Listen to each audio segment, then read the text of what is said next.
Highway to the danger zone. Gonna Let's take a take a ride ride into into the the danger danger zone. zone. I feel like we're all out of tune, but it's fine. It works.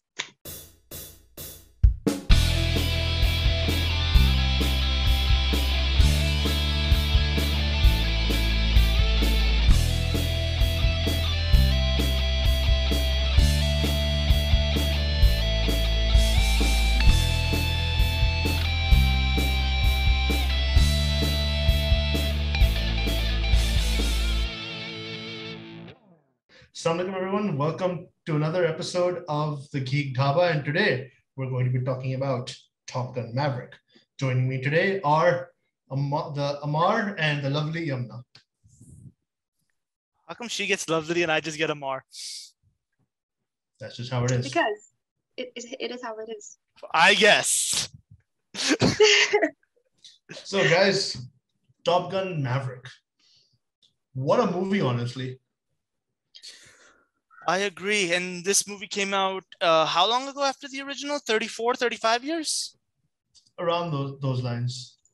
32 to 34 years, I think. Yeah. So a sequel after that long is actually pretty amazing, in my opinion. So Yes. we got a lot of good stuff in this It's movie. actually 36 years. 36 years after the original. Yep. That's amazing. 36 years.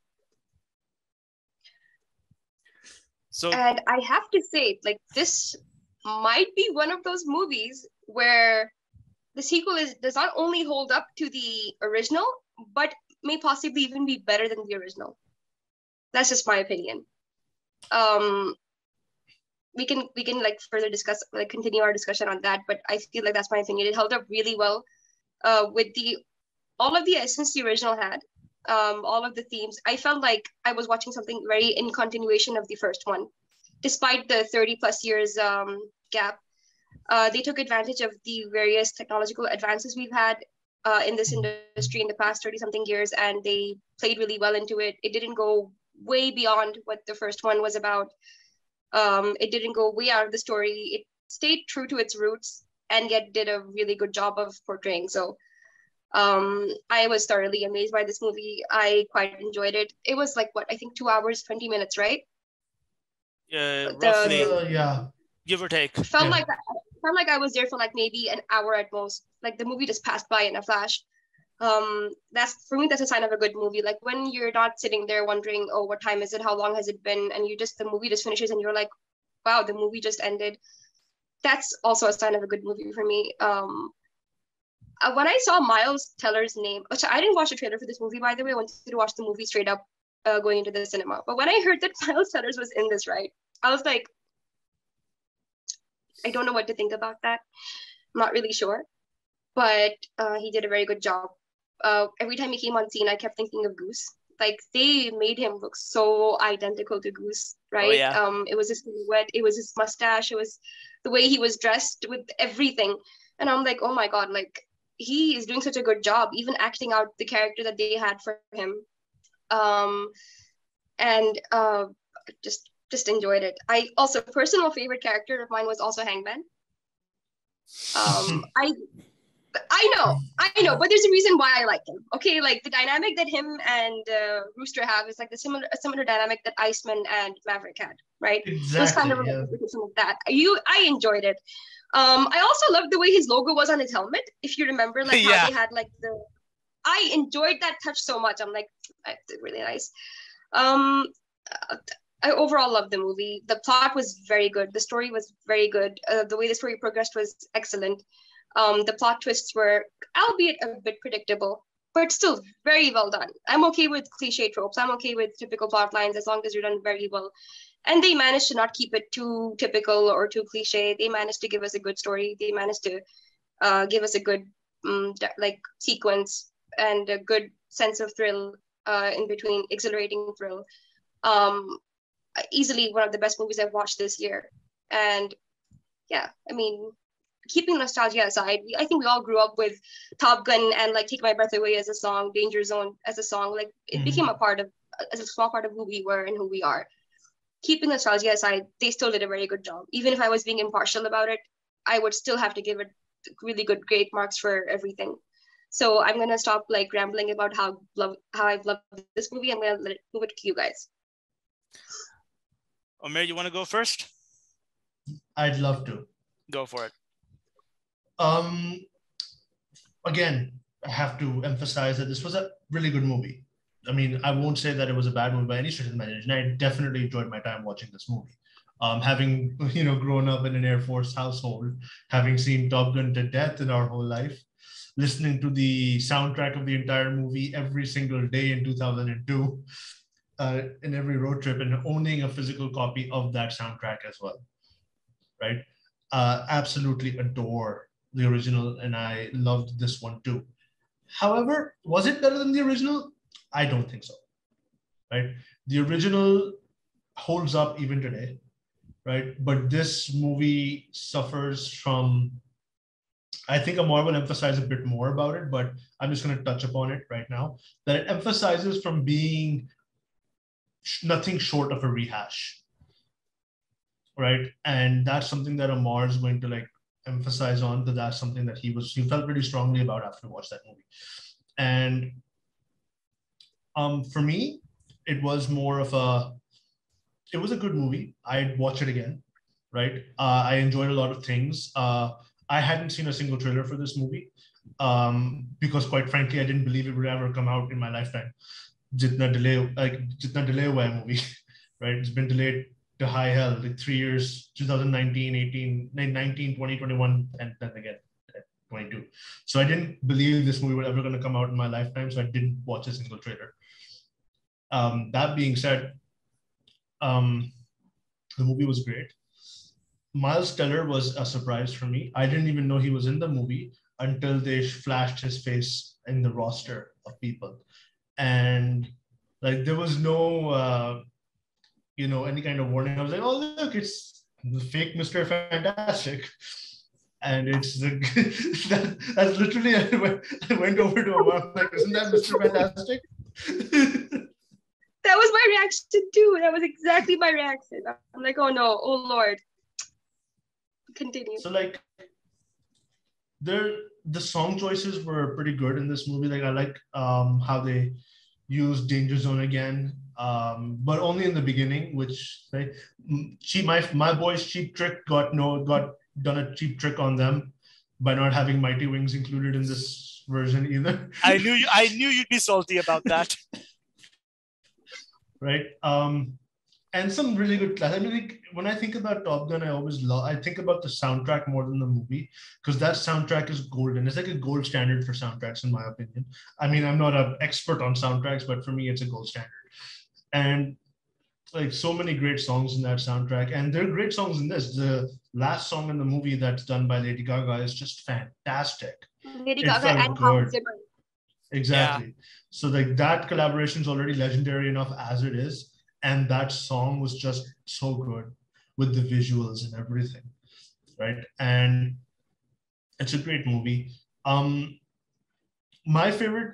of my favorite things about this movie, without going into too much detail, because I know there's a lot of stuff from Marvel to talk about, is probably the call signs. I feel like they did a lot of the call signs in this movie were a lot cooler than they were in the original, right? Like Phoenix, Fanboy, like those kinds of names are just like so cool. It felt like nothing short of having a superhero crew, as opposed to the original movie where it just actually felt like a normal call signs. Like the original had Goose, Charlie, Hollywood, Cougar, those kind of stuff.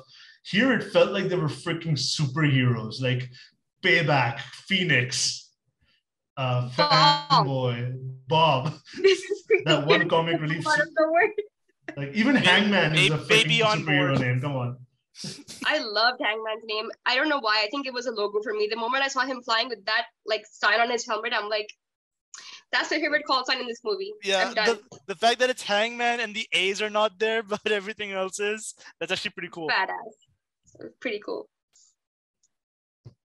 So, yeah, lots of good stuff in this movie. I mean, needless to say, this movie was pretty darn good.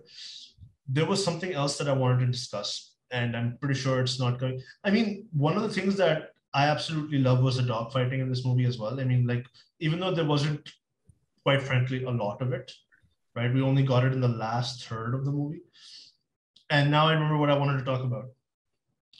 Despite this movie being great, right? Despite this movie being so good, I can't help but feel like I've seen this movie before, right? Especially in the third act when they're explaining what their mission is. And the entire time I'm going through that like briefing of what their mission is in the third act of the movie, the only thing that came to my mind, and I leaned over to Amar, this is fucking Star Wars. And that's exactly what it was. A 3-meter wide exhaust port that they have to throw missiles into in a weird terrain surrounded by gunfire and missiles. This was Star Wars.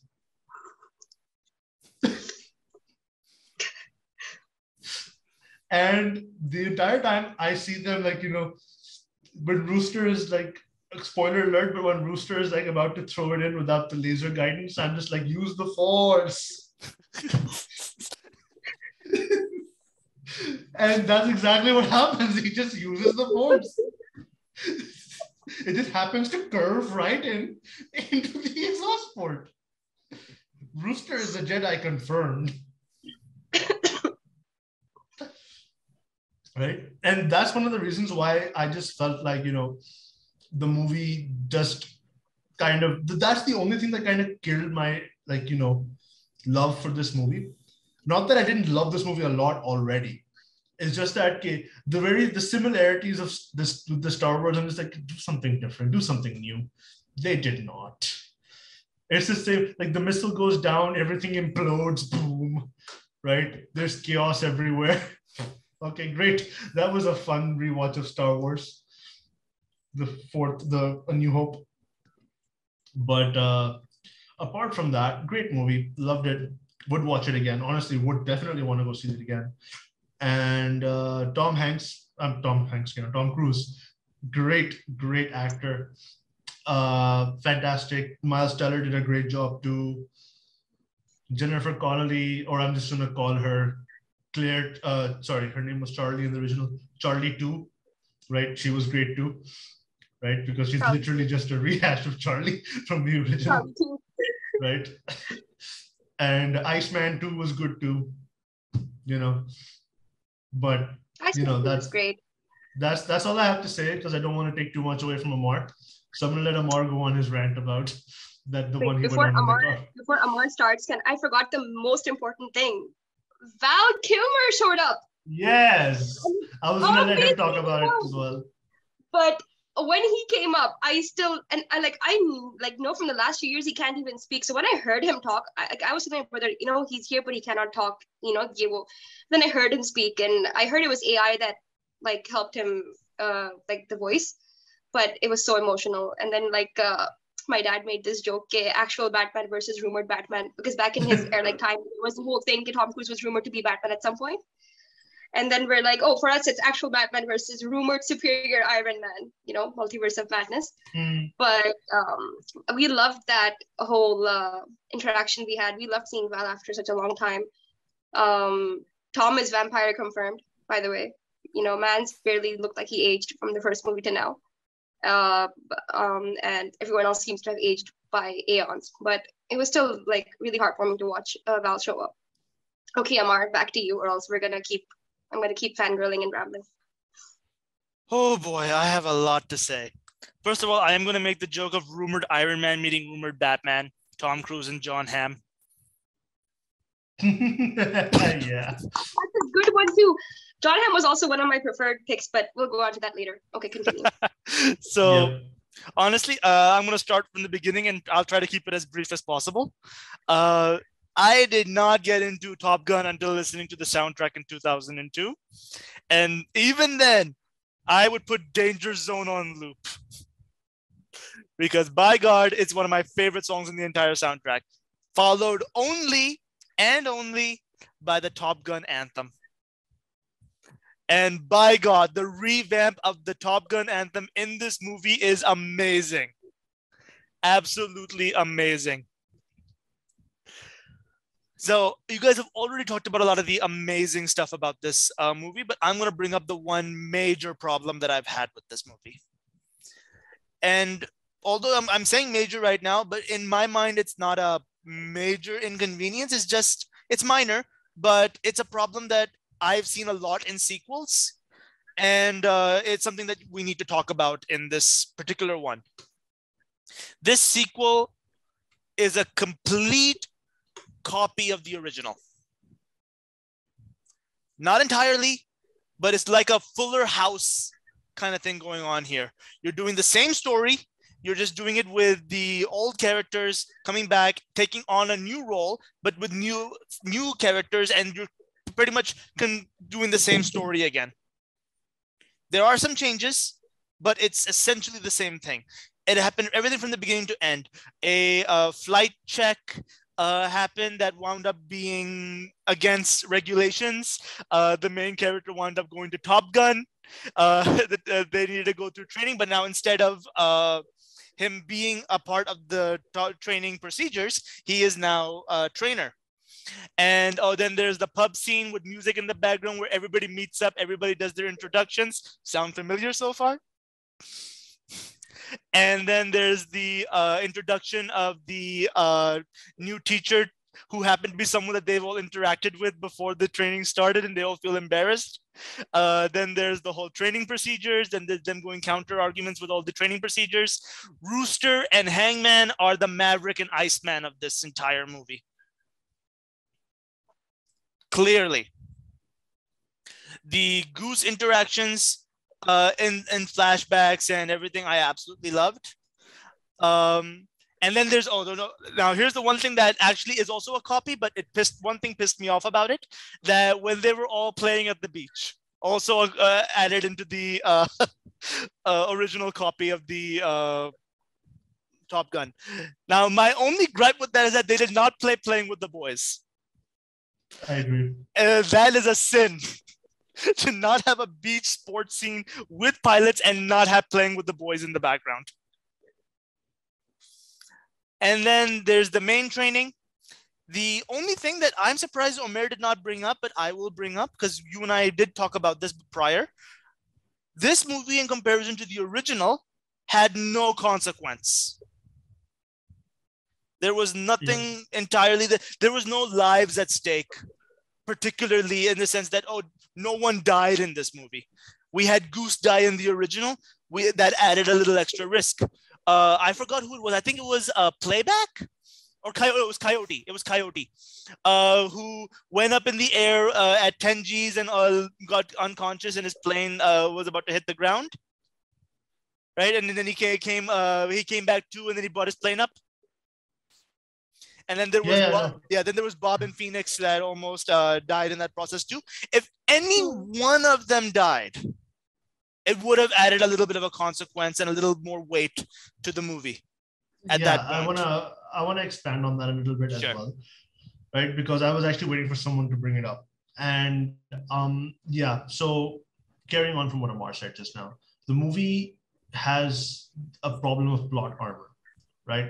So now you can argue that everybody's a main character and everybody's great, like nobody needs to die, but that can be said for the original as well. Goose still died in the original, and that gave us everybody sitting at home that consequence. So okay, this is a movie, but we grew to like these characters, and one of them just up and died on us, right? And that kind of like hit sparks like the thinking, okay, this is serious. Like they're all goofing around, doing dogfights in the air and all that stuff, and the entire movie, it feels like things are going to go bad, but nothing ever goes bad, right? The second that Maverick went down in his plane, okay, it's Tom Cruise. He's not going to die. They're not going to kill Tom Cruise here, right? So, okay, I didn't feel anything there. Oh, Miles Teller has also got shot down. He's fine, right?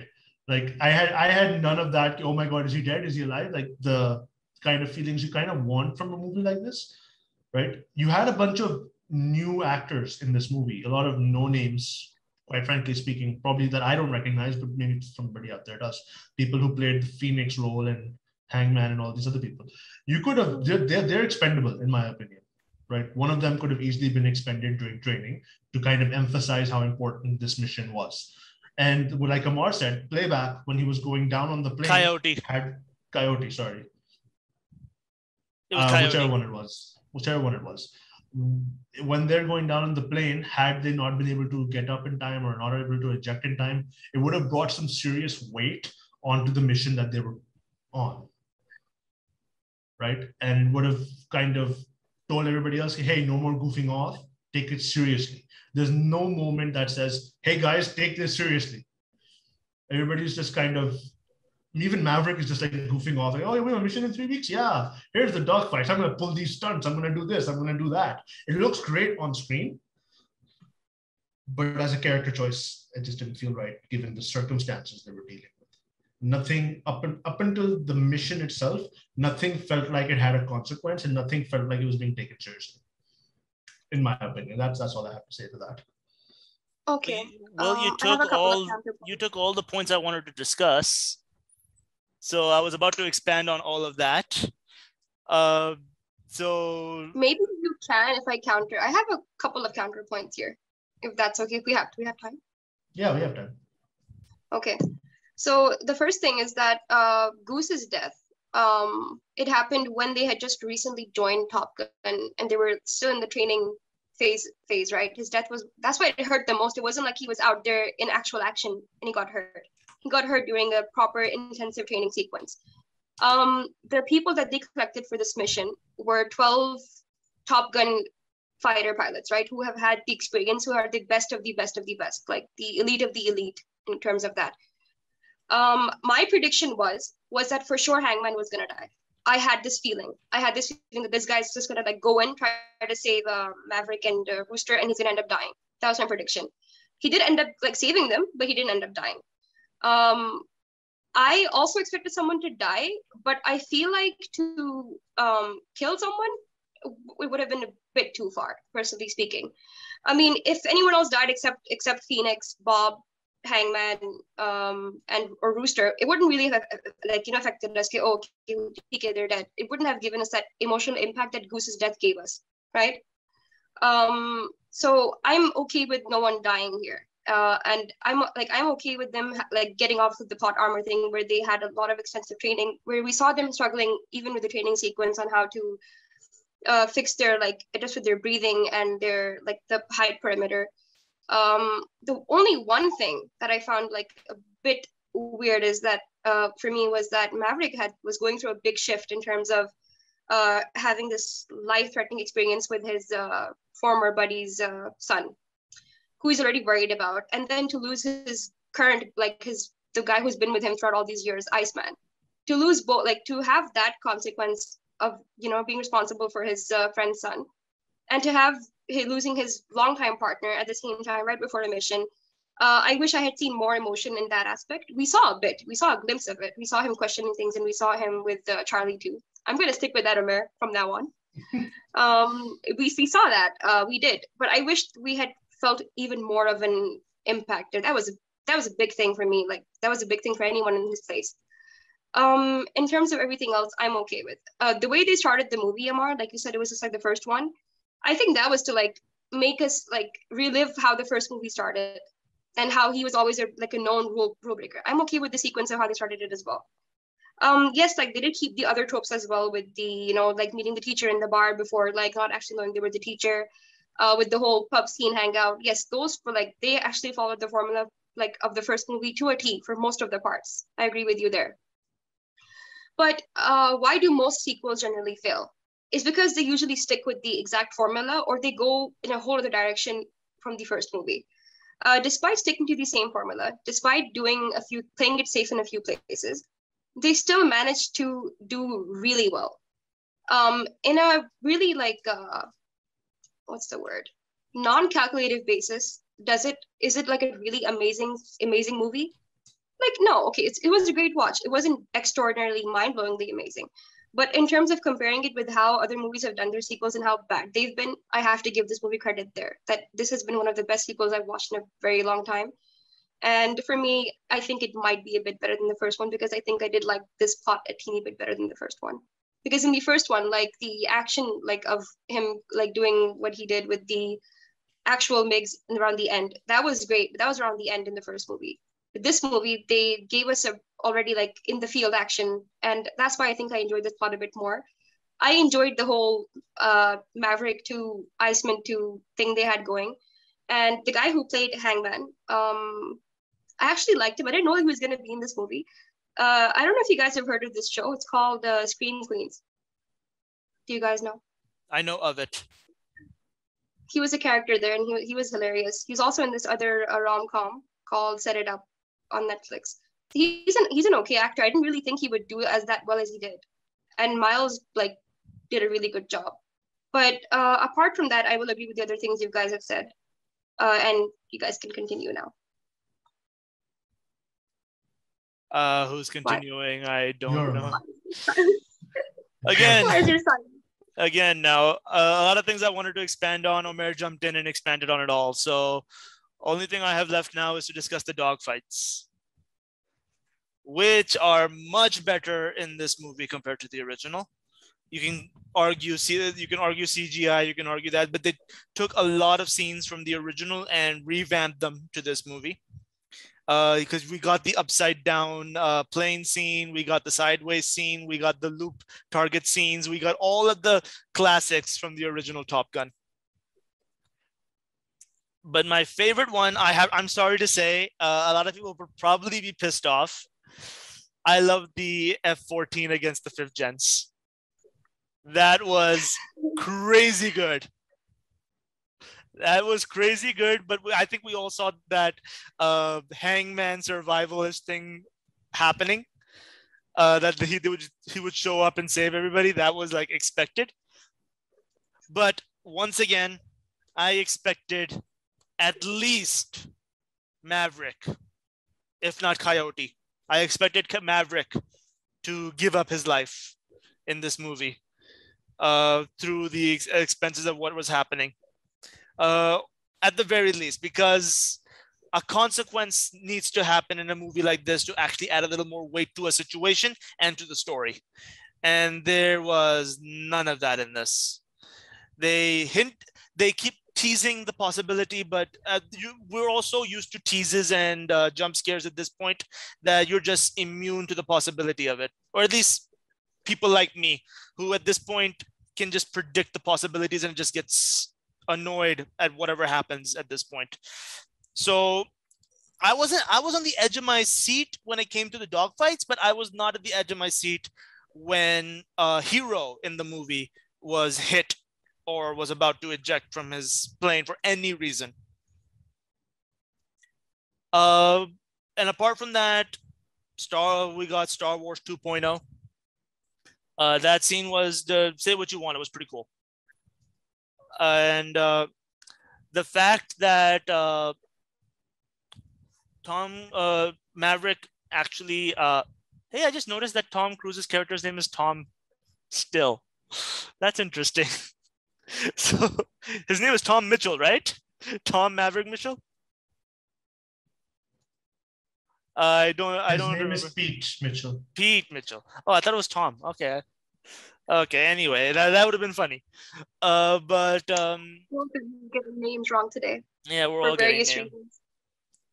Now, the other thing I had a problem with was, only to some degree, not because it wasn't needed, but because I feel like in the situation one didn't need to be explored that much, the romance. It made sense. It was built up pretty well in the original. Over here, it just felt like it was brushed. So, yeah, they just added the whole addition of history that they always do and just built it up from there. And honestly, it just felt like you could have just saved like 10, 20 minutes and had more dogfights. Anything like that. The stuff, agree with you completely. Yeah. And Val Kilmer coming back actually made me happy. Him speaking, honestly, at the beginning, I totally had forgotten that Kilmer does not talk and that much anymore. I had totally slipped my mind until during this review. I actually told the mayor mid question, why did Kilmer not get any lines in this movie? Like very little to no lines in this movie. Then when as soon as you told me that his voice is gone now, and I'm like, oh, but still, Yeah. I wish he had more screen time at least. And I wish his death again not as impactful. The only thing it gave us was a false hope that Pete is going to be removed from Top Gun entirely. And as we were told, this was going to be his last post, whether he liked it or not. So a third movie in general seems unlikely because Maverick makes Top Gun. So if Maverick doesn't exist, then there's no point for a third. So we don't have to wait 30 to 40 years for another one. Oh yeah. Can I just say I really wanted to see Meg Ryan. I really wanted to see Meg Ryan. I think actually I would have loved if Kate Basinger came back for a moment. I don't think she was in this movie.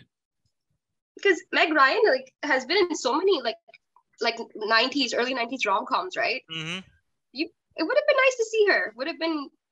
I probably would have screamed even okay, they got Val back, they brought Meg Ryan back for a bit. Would have been nice.